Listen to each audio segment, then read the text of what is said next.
Bienvenidos a Entrevistas del Espectador. Nuestro invitado de hoy es Ignacio Gómez, director de Noticias 1, periodista que lleva más de 25 años investigando el caso Chiquita Brands. Esta semana fue noticia porque un tribunal de la Florida lo condenó a indemnizar a 8 familias colombianas por las matanzas ocurridas en el Urabá antioqueño. Bienvenido, Nacho. Muchas gracias, un placer no estar, sino volver al Espectador.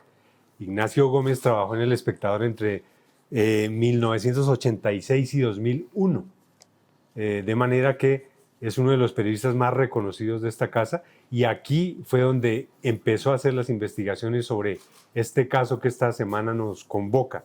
Yo lo conocí en 1989 cuando era estudiante y vine por primera vez al Espectador, y recuerdo encontrar a Nacho en la sala de redacción del Espectador con Fabio Castillo haciendo las investigaciones contra el cartel de Medellín. Pablo Escobar todavía estaba vivo. Nacho Gómez tuvo el honor de trabajar con don Guillermo Cano, a quien tenemos al fondo con un retrato de recuerdo. Y yo le pregunto, don Nacho, ¿qué significó para usted haberse formado con el legado de Guillermo Cano y eso cómo lo preparó para hacer este tipo de investigaciones?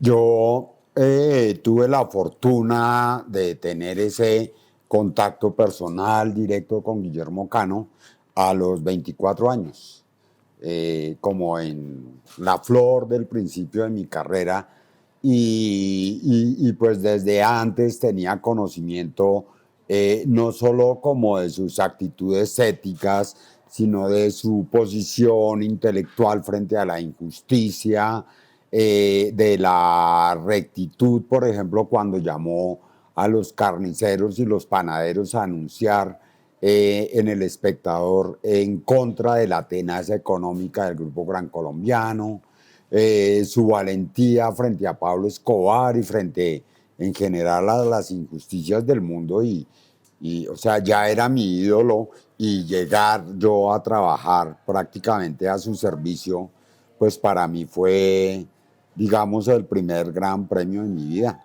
Claro, esa fue la escuela en que Nacho se formó y que lo preparó para investigar casos como el de Chiquita.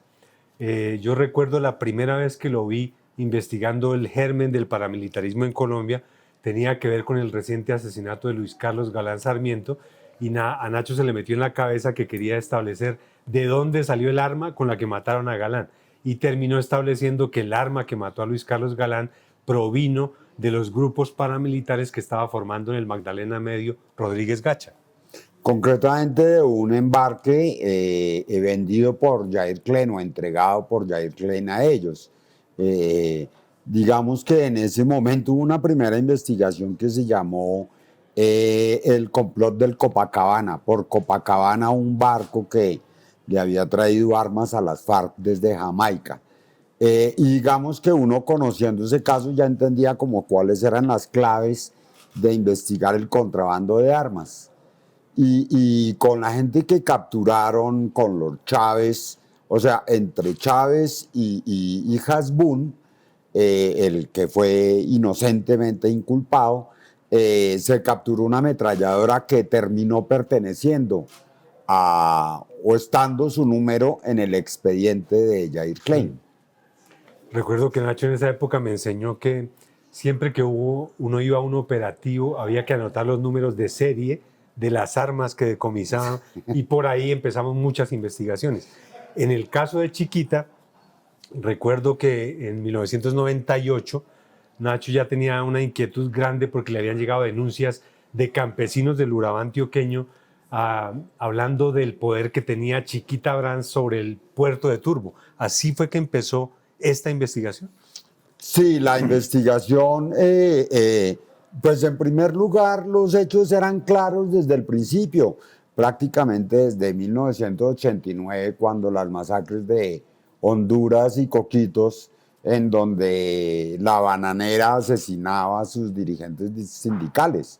Pero digamos que para encontrar hechos materiales de prueba de esa relación, fue cuando en el 98 el periódico Cincinnati Enquirer, Mike Gallagher, su director de investigaciones, se le ocurrió, erradamente, uno tiene las posibilidades de tomar decisiones equivocadas todos los días, utilizar la información que había recibido de que el correo telefónico, ¿se acuerda de esta cosa prehistórica de posterior al de casé? Había un correo telefónico medio digital al que uno podía acceder remotamente y un abogado le dijo que la clave de ese correo telefónico era el mismo número de la extensión. Entonces él se dedicó a llamar a los teléfonos de Chiquita, sacarle los mensajes y dentro de eso se encontró uno que hablaba de un soborno. Ese soborno hablaba de una zona franca en Turbo por la que habían pagado $100.000 para su gestión a funcionarios de la DIAN a través de un intermediario. Y eso se discute con esas palabras en los correos de voz. Yo lo conozco en Estados Unidos de la historia por las críticas al periodista que finalmente fue investigado por el FBI y fue sancionado penalmente por ello. Pero los hechos que tenían hablaban de esa zona franca y yo vengo y encuentro que efectivamente la DIAN, el gobierno de Ernesto Samper, le había dado una zona franca especial aduanera a Chiquita en ese momento. Y digamos que la propiedad de Chiquita sobre esa zona franca e instalación portuaria es la que va a determinar todo el desarrollo de la historia de Chiquita. Es decir, que estamos hablando de más de una década previa de investigaciones sobre acciones paramilitares financiadas en esas regiones como el Urabá. Y en el caso de Chiquita lo que consiguieron fue un superfinanciador que pagó $1,7 millones al menos entre 1997 y 2004, ¿cierto? Sí, digamos que esos 1,7 millones es lo documentado en la contabilidad. Por fuera de la contabilidad hay muchos más beneficios económicos, no solo en dinero, claro, sino en especie. Por ejemplo, la utilización de su puerto para descargar armas. Ahí tú cumpliste un papel como investigador también. Recuerdo una pieza tuya sobre la condecoración de la que fue objeto el equipo investigador de la OEA que esclareció el caso del barco Waterloo, del contrabando de armas del Waterloo, de Nicaragua a Carlos Castaño en Turbo, y que precisamente, a pesar de esa condecoración, era el equipo que había prácticamente ocultado el papel que Chiquita Brands había cometido en ese informe. Y esa condecoración que se la dan a Chiquita Brands en la gala anual en Washington de las Américas, la entrega César Gaviria Trujillo, el secretario general de la OEA, a los directivos de Chiquita Brands, la mención es conciencia, el premio a la conciencia ciudadana. Integridad corporativa. Y la integridad corporativa. Entonces era increíble que eso sucediera, razón por la cual con Ignacio investigamos el caso y una vez denunciado, pues lógico, llamé al presidente Gaviria y él bastante contrariado, me dice, no, eso fue una desafortunada coincidencia. Sí, ¿se puede hablar de desafortunadas coincidencias en este caso, Nacho? No, pues yo creo que Chiquita tiene una larga historia de más de un siglo en la política centroamericana y en el patrocinio de las actividades de la OEA desde su fundación, como para hablar de coincidencias, ahí lo que pasa es que hay cosas planeadas. El punto aquí es que investigando el contrabando de armas del Waterloo, la OEA ocultó el papel de Chiquita. Ya a nosotros nos tocó desocultarlo y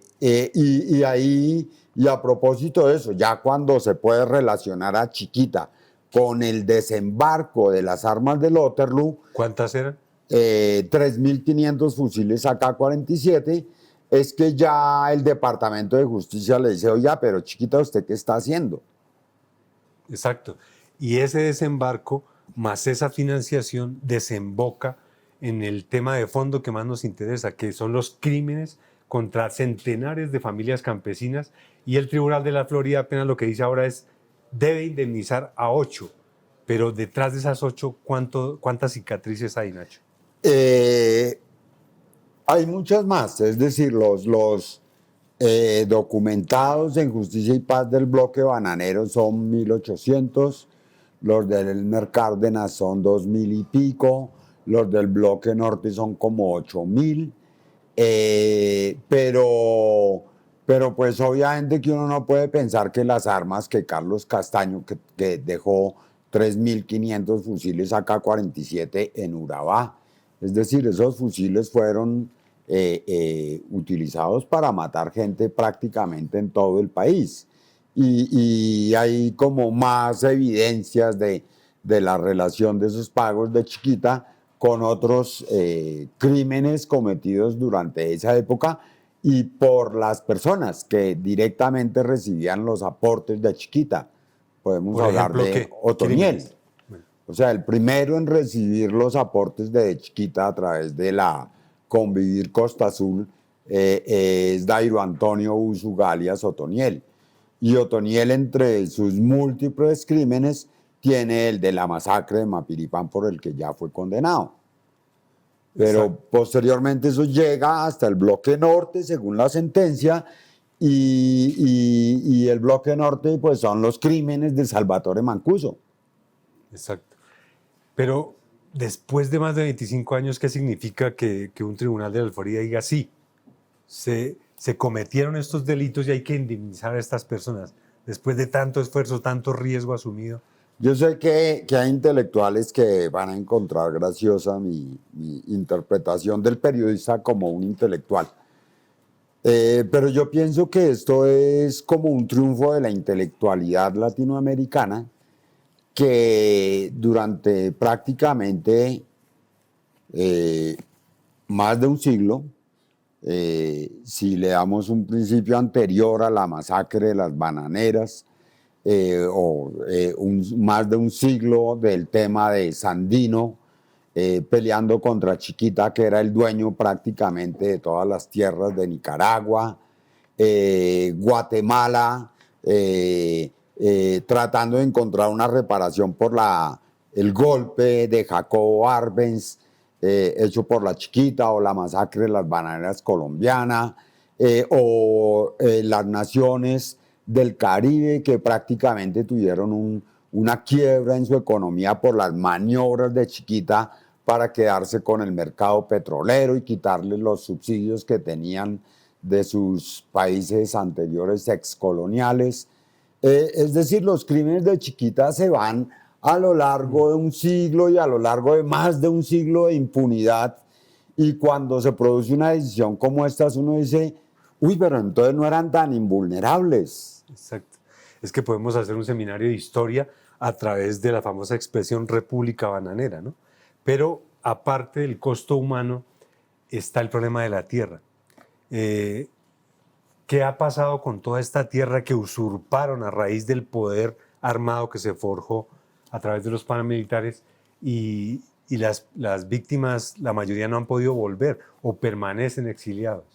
No, pues el hecho está en que, o sea, es que el hecho de que Dairo Antonio Úsuga sea ese primer socio de Chiquita y él sea el jefe del Clan del Golfo, y el Clan del Golfo sigue siendo el que domina territorialmente toda la región bananera, pues nos da cuenta de que no ha pasado nada, de que las víctimas en West Palm Beach, las víctimas de hace 27 años, no podían dar su cara ni su rostro, precisamente porque las van a asesinar en su casa, porque el asesino que durante 27 años los ha victimizado, los sigue victimizando allá. Es decir, el hecho de que haya un cambio en la justicia norteamericana frente a Chiquita no quiere decir que haya una justicia bananera en el país. Exacto. ¿Y por qué en Colombia no ha ocurrido lo mismo? ¿Por qué aquí esos procesos judiciales sobre Chiquita no han terminado en nada? Sigue uno abierto sobre los directivos de Chiquita y su papel, que se supone con suficientes pruebas, pero ¿usted cree que eso va a conducir a algo acá después de lo que ocurrió en Estados Unidos? Yo creo que hay desde el principio, una relación muy estrecha entre Chiquita y entre todo el proyecto prácticamente de colonización bananera de Urabá, que está organizado por los llamados cacaos de Antioquia. Y entonces esos cacaos realmente han probado ser tan intocables como Chiquita en la justicia colombiana. Obviamente el primer socio de Chiquita fueron los que se acogieron a su plan de promoción de la industria bananera en los años 70 a través del Banco Comercial, Banco Industrial Antioqueño o Comercial Antioqueño. Y bueno, ellos hicieron esa colonización, la hicieron sobre tierras que ya estaban ocupadas, que ya tenían ocupantes especialmente afrocolombianos o gente del Chocó. Y desde ahí comenzaron los litigios. Ellos aún tienen en sus manos los títulos de las tierras. Bueno, cuando usted me habla de cacaos antioqueños, recuerdo que ellos fueron los que promovieron la creación de las compañías de seguridad Convivir, que fueron la fachada a través de la cual se legalizó todo el dinero que recibía, que pagaba Chiquita y recibían los paramilitares y que desembocó en toda esta violencia. Y detrás está toda esa política de seguridad de la que tanto hemos hablado, liderada por Álvaro Uribe Vélez. Eso que está muy bien documentado, ¿de qué sirvió denunciarlo si no se ha consolidado aquí ese proceso como tal nunca? Álvaro Uribe Vélez tiene en primer lugar una historia política estrechamente ligada al banano. Acuérdese que su primer negocio, su primer emprendimiento personal es el Gran Banano, una discoteca de Medellín. La filial de Chiquita en Medellín y Turbo financió su campaña. Ya no es tiempo de mirar si ese financiamiento fue oculto o no para la gobernación de Antioquia. Y en los informes, es prácticamente en los informes que la misma Chiquita hace para admitir su culpa ante la justicia de Estados Unidos, dice que prácticamente sus aportes fueron presionados por el secretario privado del gobernador de Antioquia y por una charla del gobernador de Antioquia y los mensajes que les mandaba a través de este personaje que resulta ser Pedro Juan Moreno Villa, diciéndoles que lo que hay que hacer es pagarle a los paramilitares a través de las Convivir. Chiquita, ¿se recuerda qué otras campañas políticas pudo financiar en Colombia o qué injerencia política Ninguna tuvo? otra. O sea, examinadas todas las cuentas de Chiquita desde final de los años 80 hasta 2004, nunca hay otra financiación en toda América Latina, ni en Honduras, ni en Guatemala, ni en Costa Rica, ni en Panamá. La única campaña política a la que le hacen aportes es ahí, y esa contabilidad, digamos, está de acuerdo con las normas grises de la ley Rico de Estados Unidos. Es decir, usted eventualmente puede hacer un pago ilegal si lo puede justificar, pero tiene que registrarlo en su contabilidad. Bueno, mientras Nacho investigaba todos estos temas y uno que otro periodista como yo le ayudábamos en algunas cosas, él siempre ha sido un defensor de la libertad de prensa en Colombia. Paralelamente fue presidente de la FLIP, por ejemplo. Recuerdo que fue el único que me ayudó cuando a mí me dio por investigar el paramilitarismo en Urabá, a Pedro Juan Moreno y su relación con los paramilitares a través de laboratorios de producción de pasta básica de coca, e investigar quién era un señor llamado Salvatore Mancuso. En ese momento, y perdone que me meta yo acá, tuve amenazas graves. Ignacio se preocupó por mi seguridad y gracias a él fue que no terminé exiliado, pero Ignacio sí ha tenido que exiliarse varias veces. Por favor, cuénteles a nuestros seguidores cuántas veces le ha tocado exiliarse por casos como este y cuáles han sido los ataques en su contra. A mí siempre me ha gustado el periodismo de datos, es decir, yo pienso que la idea, un colega en Estados Unidos me preguntaba qué es el periodismo de datos. Entonces yo le digo, lo que pasa es que un periodista que no es de datos le pregunta a usted qué edad tiene y el periodista de datos le saca su certificado de nacimiento. Entonces es entre la información mediada y la información sin mediar.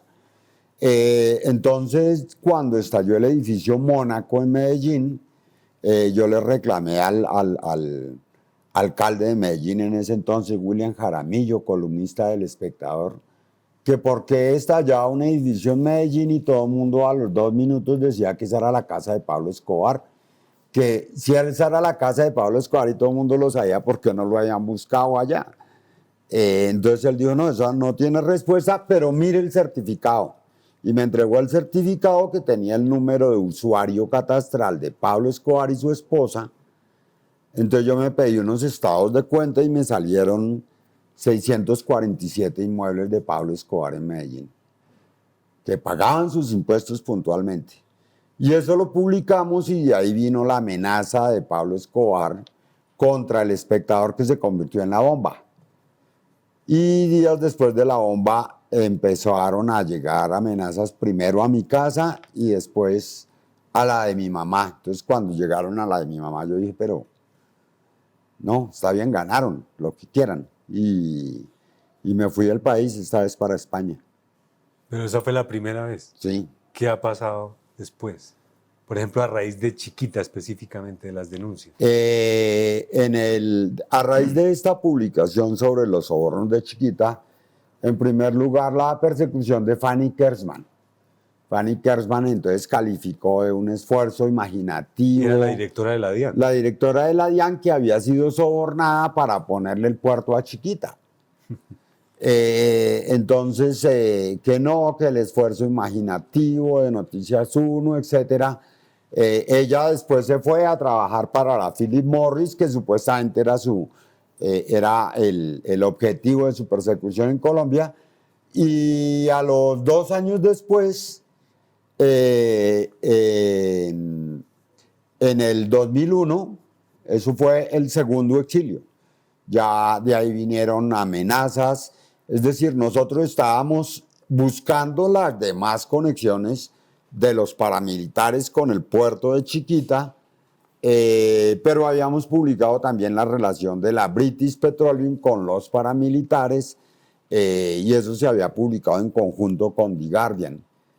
Y ahí empezaron las amenazas, fue el secuestro de Ginette, y durante el secuestro de Ginette le dijeron que la idea era también volverme picadillo a mí y a otras personas. Ginette Bedoya, que fue periodista del Espectador. Exacto. Y después de la historia de Ginette, el entonces director de seguridad de la policía, que era Oscar Naranjo, me visitó y me dijo que la policía no estaba en capacidad de garantizar mi vida en el país. Y me tuve que ir otra vez, esta vez a Estados Unidos. Nacho, en esos exilios, por ejemplo, ha recibido becas como la beca Nieman de la Universidad de Harvard. Esos escampaderos han servido, ¿no?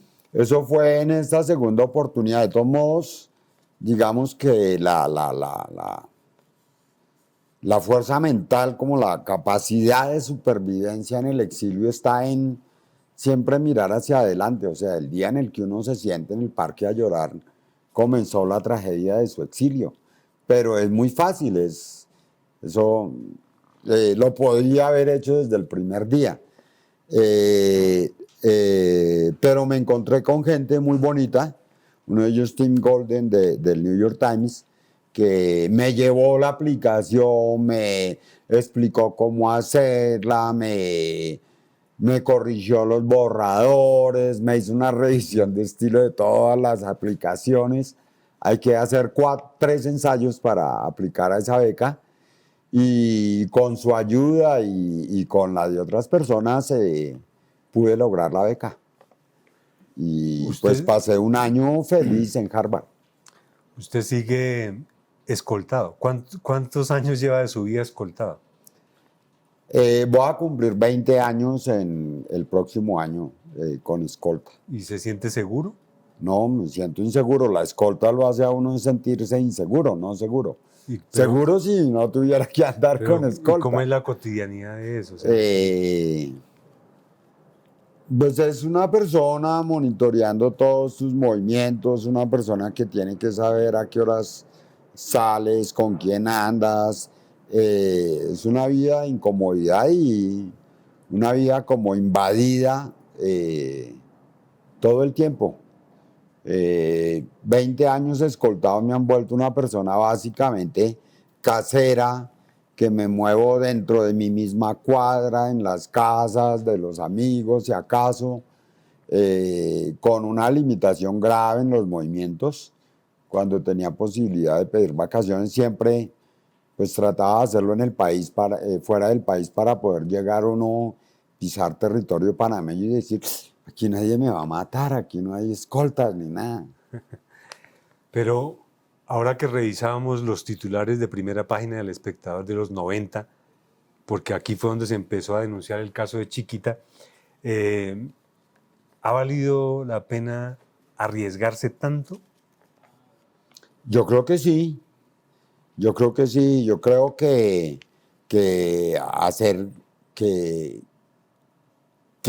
el punto en el que estamos, en el que la justicia parece sonreírle a las víctimas de Chiquita, es un punto crucial, es un punto de celebración, como te digo, no solo para las mismas familias, digamos, tipificadas o personificadas en la familia Buendía, sino para todos los intelectuales de América Latina que han estado martillando, investigando, sacando coincidencias, etcétera, y, y, una, y un argumento en contra de la insurrección, es decir, la justicia bananera no la logró Antonio Sanguino, ni ninguna guerrilla centroamericana, ni ninguna guerrilla colombiana.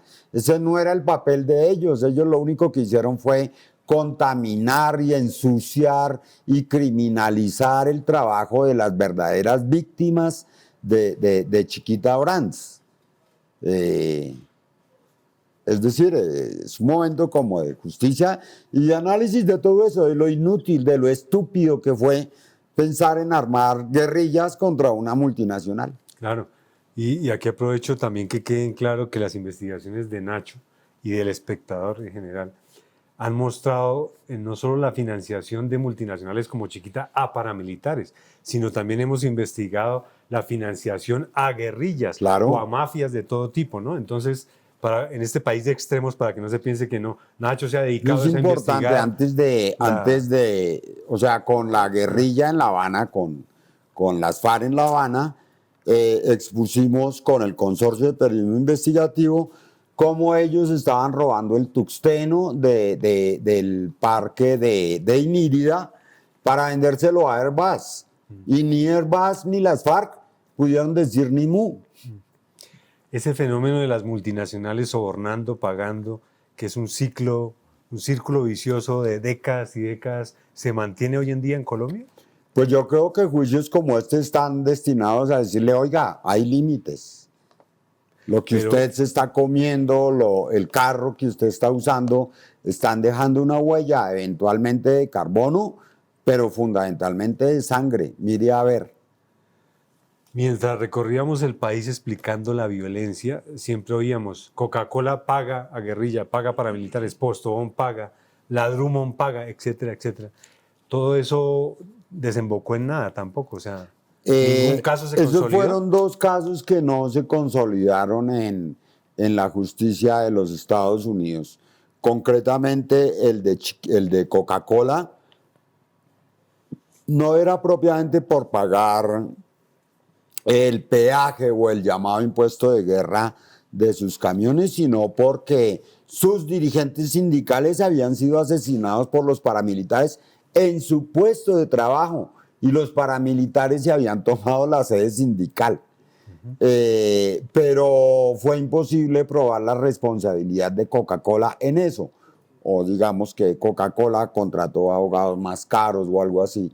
Y lo mismo con el señor Gary Drummond, que directamente estuvo involucrado en la contratación de personas que iban a organizar eventualmente el asesinato de sus dirigentes sindicales. La empresa ya está reconocida como responsable por eso, pero la investigación criminal ni del sicario norteamericano que contrató se pudo concretar. Sí, y el otro factor que ha atravesado todas estas historias es la presencia de la ayuda estadounidense en Colombia. Uno de los casos emblemáticos que más me impresiona de la persistencia investigativa de Nacho es el que tiene que ver con la matanza paramilitar en Mapiripán, Meta. ¿Por qué ese caso usted también lo siguió durante tanto tiempo y por qué de alguna manera redondea todo el tema de Chiquita Brands? Porque, digamos, el Tribunal de Justicia y Paz sentenció como autores de la masacre a Otoniel y a un señor llamado Arnoldo Vergara Tres Palacios, alias el Diablo Bola de Cacao o Mochacabezas. Y estos dos son los protagonistas de la masacre de Mapiripán, pero también son los protagonistas de los primeros pagos de Chiquita Brandt a los paramilitares. Entonces es perfectamente determinable que la plata pagada por Mapiripán, por Chiquita Brandt en mayo y junio de 1997 en Urabá, hubiera sido gastada por estas dos personas en la ejecución de la masacre de Mapiripán al otro lado del país. Ese esfuerzo le ha valido varios premios, ¿no? Por ejemplo, el de la masacre de Mapiripán, el mismo caso de Chiquita. Pues todo eso importó para la beca, para el premio de Amnistía Internacional de Periodismo en 2001, para el premio Samuel Chapkin Award de New School University, o el de la Fundación Carter de Menil de Derechos Humanos en Texas. Pero es una línea como específica de periodismo investigativo y en los derechos humanos. Una carrera admirable. Sin embargo, a pesar de los logros, de los resultados como este del que hemos estado hablando, ve uno un país de mafias, un país de extorsiones. Y entonces uno dice, Colombia no aprende de su violencia, ¿no? Sigue siendo cíclica y parece que nada cambiara. Yo creo que hay un punto de la dirigencia que sabe sostenerse en la guerra. Es decir, que se encargó de sabotear el proyecto de los paramilitares, el proyecto que había de confinar cada grupo y crear de ahí empresas productivas, que fue la misma formulación que se hizo para las FARC. Y entonces ahora resulta que a los paramilitares les incumplieron, quién sabe qué pasó con la plata de ese cumplimiento. Resulta que lo de la aplicación de ese proyecto para las FARC fue la plata que se robaron de los PEDET de paz. Es decir, hay una perversión ahí de las inversiones de la paz. La idea es robarse esa plata, pero el efecto de ese robo de la plata, el efecto de la corrupción política, pues es el incremento de la criminalidad. Ya no hablamos de un mafioso que vende cocaína en Estados Unidos que está amenazando al país. Es que a la señora que vende la arepa en la esquina le están cobrando por cuenta del Clan del Golfo, de la organización local, e inclusive las organizaciones criminales del gobierno venezolano cobrando extorsiones aquí. Entonces, o sea, ese estímulo a la criminalidad hace parte también de la corrupción política de Colombia. La historia de la violencia en Colombia, contada por Ignacio Gómez, director de Noticias 1 y uno de los emblemáticos periodistas del Espectador. Gracias por la visita, Nacho. Como te dije, es un placer regresar aquí. Gracias a ustedes por seguir Entrevistas El Espectador.